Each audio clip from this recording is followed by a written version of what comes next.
Every time I open a food delivery app, I feel like I'm entering a completely different economy, the kind of economy where numbers don't behave normally. You scroll through the menu, you see a burger, you see fries, you see a drink, and then you see the price. And suddenly you start wondering something, is this transaction even legal? Because the food in your store and the number written next to it, they don't look like they belong together. Sometimes it feels like I should be bringing a briefcase full of cash, meeting the delivery driver in a dark parking lot, like a secret deal. Here's the money. You didn't see me. But instead, we casually order noodles through an app, like everything is normal.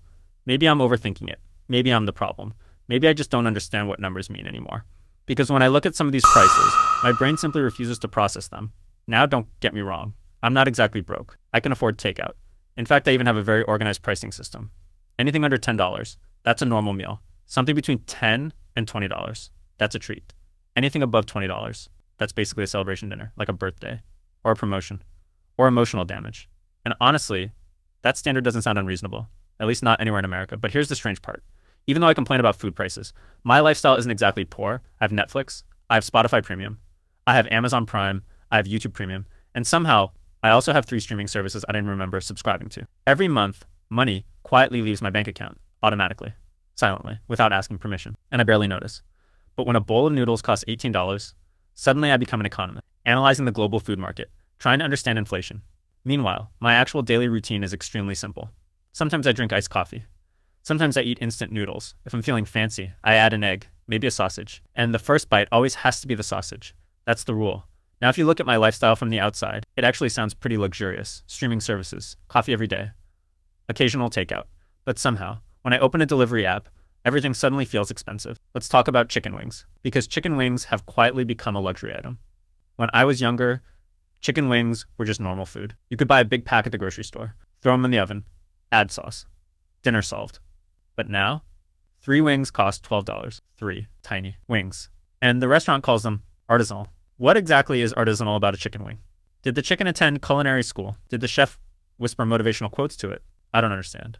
But at the time, I didn't dare question it. I thought maybe I was just uncultured. Maybe this is how cities work. Maybe this is what modern dining looks like. But after all these years, I have grown. I am now a Netflix subscriber, Spotify Premium member, a proud owner of a gym membership I rarely use. My financial status has improved slightly. Sometimes, my meal budget can even exceed $20. So today, I finally have the confidence to ask, why is everything so expensive? Take noodle bowls, for example. Street food used to be cheap. That was the whole point. Cheap ingredients, simple cooking, quick meals. But somehow, over time, street food became luxury dining. Suddenly, everything is priced like fine cuisine. And then there's the strange trend of selling everything by weight. You pick ingredients, they weigh it. And suddenly, 3 slices of potato cost $4 for a potato.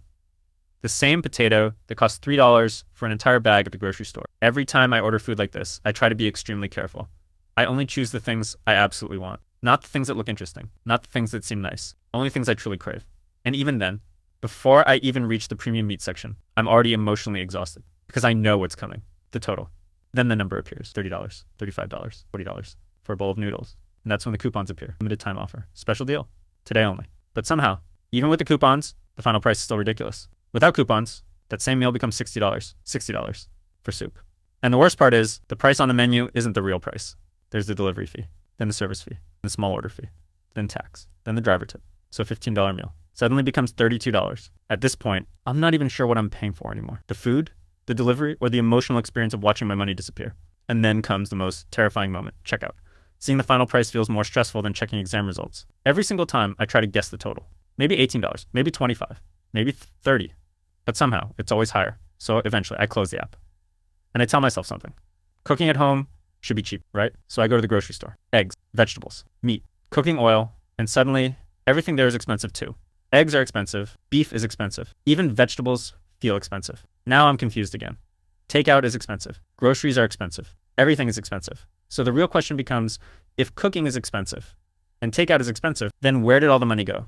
Because somehow, at the end of every month, my bank account is still empty. Maybe the answer is simple. Maybe it's not the big purchases. Maybe it's the small ones, the coffee, the snacks, the random late night food orders, the subscriptions, the delivery fees. Each one feels small.